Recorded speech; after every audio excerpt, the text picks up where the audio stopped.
Жылдам хабарнама шұғыл дерек. 25 жасөспірім қаза тапты. Ассалаумағалейкум армағазақ. Егер осы сөздер сізді қызықтырып тұрған болса, онда арнамыздағы подписаться жайында бір ғана лайк түймелерін басып, видеоролигімізді соңына дейін қараңыз. Ал онда біз бастадық.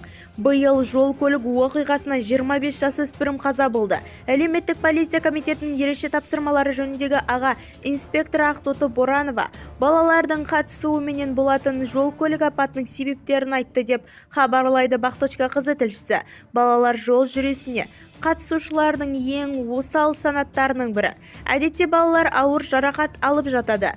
Оған көбіне жол қозғалысы ережелерін білмеу және олардың немқұрайлы қарау салдарынан балалардың жол бойында ойнауы, белгіленбеген жерден көшені кесіп өтуі, көліктерге дұрыс мініп түсуі және де себеп болуы мүмкін, деді Боранова. ОқХ мен өтінім баспасөз қызметінің мәслихатында. Бізді тамашалауды жалғастырыңыз және ең соңғы жаңалықтарды алғашқылар қатарында тек қана біздің каналымызда біле аласыздар.